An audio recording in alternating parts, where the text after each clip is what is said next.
Tomorrow, March 2nd, is the National Day of Unplugging.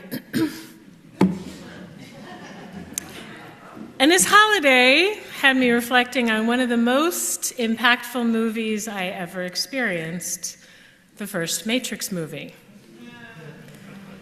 Maybe you can travel back with me in that Wayback Machine to the late 90s, opening week, if you were alive, opening weekend. And maybe you remember that unsettling feeling as the credits rolled. Anyone with me? First Matrix movie. And if you've never seen any of the Matrix movies, that's okay, I got you. Here's the premise. The world we think we live in, our ordinary, familiar, even comfortable lives, turns out all to be a great mirage, a simulation. And in the real world, thinking machines have essentially turned human bodies into fuel for a massive system, while the real planet has been completely devastated. But what hit me as I stumbled out of that theater wasn't only that sci-fi level of horror, it was that spiritual question underneath it. What if we are asleep to what controls us? What if we are breathing and working and consuming inside of a system that is shaping us more than we realize? As I parked my car this morning, I saw Amy and Sal walking up, and I said to Amy, 95% of my sermon was already written when I read the lyrics of her song. So it's kind of perfect. Even before that line, Amy asking with that song that has been on my heart, what if we are asleep to what controls us? With a great nod to our Buddhist teachers, perhaps that we can agree that the Matrix isn't only about technology. The Matrix is whatever trains us to not notice, to not pay attention. The Matrix is the economy of attention that keeps us from what is sacred. Because as I was writing this, I'm at a computer with a second screen. I have 100 tabs open. I look at Josh's, and it makes me crazy because there's like 200 open. I have apps everywhere. My phone is within arm's reach. My earbuds are charging because I use them constantly for podcasts, for audiobooks, for music, for phone calls. Every surface in my visual range is human-made. The sounds, I was writing this so it sounds weird as I'm saying it, but the sounds I can hear are the fan, my air purifier, and the clicking of my keyboard. Thank you, Nails. Oh wait, I can hear the birds outside. Thank God for the birds. The birds are always preaching. And still, it is so easy to forget we are living inside of a web, lulled by ease, by speed, by faster results, fast fashion, fast fashion, constant upstates, Bluetooth control of everything. Telling myself a little bit here, incomprehensibly, we can go to the store in winter and buy fruit from across the globe. I read a recipe the other day that called for a local fruit in the season, and I was horrified when I realized I couldn't name with full confidence what a local fruit in season actually even was. Well, besides apples. We bless the apples. Beloveds, none of this is morally or spiritually neutral. Whatever controls our attention shapes our values. Whatever holds our gaze shapes what we tolerate. Whatever we normalize, whatever we are willing to ignore. And these stakes are not theoretical. I have a lot to say this morning, so we just kind of breathe with me for a moment. These stakes are not theoretical. Our carbon footprint is outsized compared to most of the world. The average American's emissions hover around, actually I'm going to tell you what the average global citizen's average is, and I want you to tell me what Americans. The average global citizen across the world is 4 to 5 tons of CO2 a year. What do you think the average American's is? Whoa, whoa, whoa. Y'all are more pessimistic than I thought. Good news, bad news, it's 16 to 17 tons of CO2 a year, compared to the average global citizen, which is 4 to 5. That gap is not just a statistic, it is a moral mirror.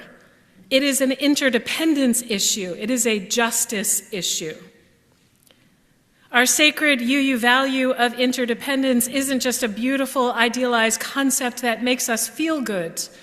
True interdependence, grounded in covenant, is the breath that we share, the soil that we borrow, the labor we rarely see, the suffering that we outsource, the wars that we fund without looking. We proclaim interdependence as sacred. So it begs this humble question: how can we live more simply, more sustainably, more justice-aligned through our consumption, through our choices, through our investments? How do we practice in ways that don't just sound good in worship, but actually change what we nourish in the world? If evil is whatever distracts, as Franz Kafka said, then consumption is one of its most persistent distractions, pulling faith away from inclusive love and into domination. May we pay attention to the outsized force of domination in our lives, beloveds, and hold on to your hats, because right now, in this country, in this moment, we are awash in domination. There is so much noise, so many spectacles engineered to keep us transfixed, scandals piled upon scandals, outrage served up like a daily special, our attention chopped up into teeny tiny pieces and sold back to us as entertainment. And let me be clear, this isn't about dismissing harm. Some headlines matter precisely because real people are being harmed, especially the most vulnerable. This is about refusing to be manipulated by the churn, refusing to confuse the trending topic circus with the truth of real lives. Because the circus is not a sideshow, the circus is a cage. While our attention is captured, that machinery keeps grinding. It's hard not to think about the matrix. Policies that disappear people, budgets that fund violence, corporate monopolies swallowing what little is left of the commons, a military-industrial complex on steroids. I don't think steroids is even apt these days. And a planet pushed towards collapse by extraction and greed. We've watched banking systems implode, and we ask the simplest of questions. Did any of those executives go to jail? No. We watch billionaire corruption exposed in high definition, and still, somehow, accountability remains optional for the most powerful. This is how domination works. It doesn't just harm bodies, it colonizes our attention. It trains us to look over here, or over here, so we don't notice what's happening right in front of us. It convinces us that the problem is the scandal of the day, not the system that keeps producing scandals like a factory line. I told you I had a lot to say this morning. Thank you, John. Every day, the economy of domination offers us 1,000 little invitations to go numb. Distraction, convenience, cynicism, consumption, the false comfort of believing we can't change anything. We are not outside of that matrix. We are tangled up into it. Our tax money, our consumer spending, our debt, our convenience, our exhaustion. All of it flows like tributaries into that same river that keeps the wealthiest afloat while the rest of us fight over scraps. Do you feel me? And this week, the headlines are not abstract. The United States, alongside Israel, just bombed Iran. Let us be clear, when bombs fall, it is ordinary people who bleed. When escalation begins, it is the children and the elders and the families who pay. When war expands, human rights contract. So may we pay attention. May we pay attention with grief, with tenderness, and with moral clarity. And also this, we are watching institutions bend under pressure from power in public in real time. I'm going to name something very tender this morning. Scouting America is reportedly changing policies under Pentagon pressure to maintain military support. Changes that emphasize biological sex at birth and that target transgender youth. Whatever your relationship is to scouting, hear the larger story in that. When powerful systems squeeze, the most vulnerable are often treated as negotiable. This is not theoretical. These are children, our children. These are families, our families. The grief and the outrage are real and ours as well. So when we talk about that great unplugging, I don't only mean the quieting the presence of technology and social media in our lives. That great unplugging is also unplugging from the economy of domination. So what do we do with all this dizzying mix of grief and rage, complicity and longing? I have thoughts. I know, right? A great unplugging looks like supporting small businesses and cooperatives. It starts small.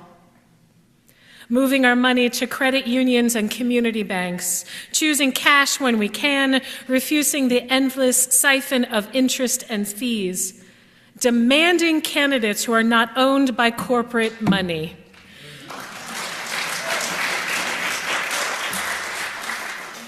Building authentic, grounding, relational mutual aid, practicing solidarity as a daily discipline, not just a belief.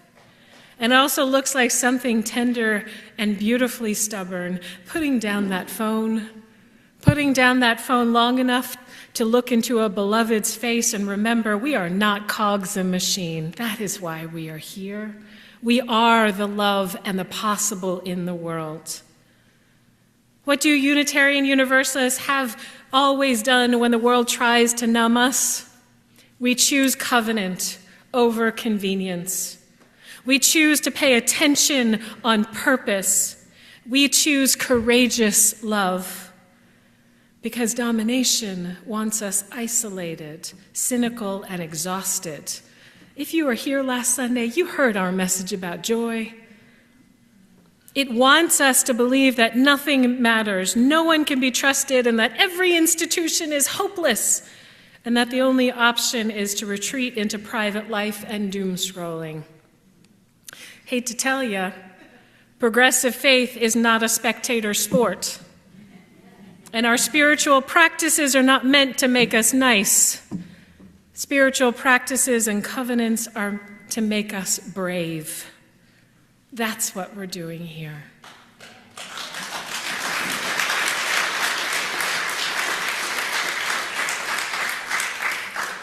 Spiritual practice is how we become holy disruptors, people of conscience and faith who can interrupt the status quo with love and service.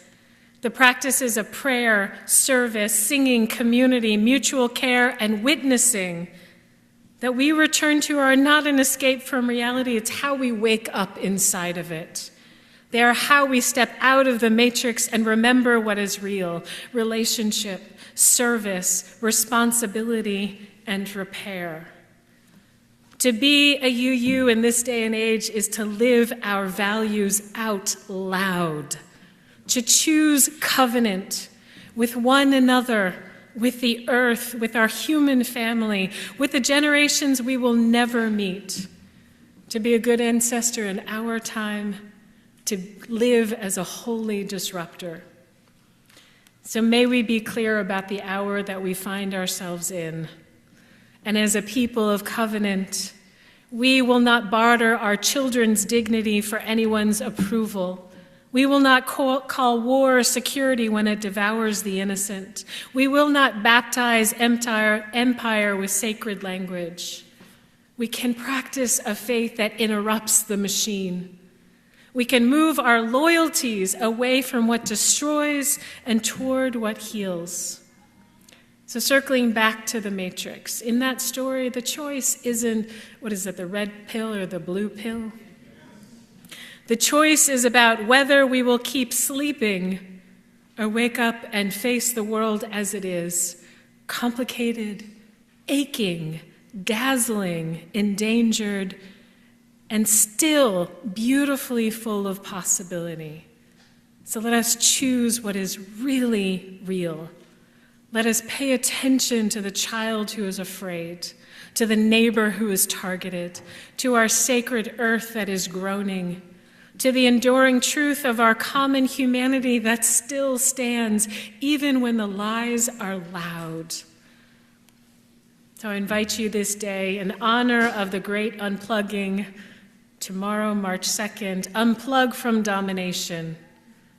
Plug into making lives better through compassion and holy agitation, through service and care. Beloved, stay awake. May we pay attention. And then let our lives be the disruption, and let our palpable love be undeniable in the world. Amen, Ashe, and may it be so.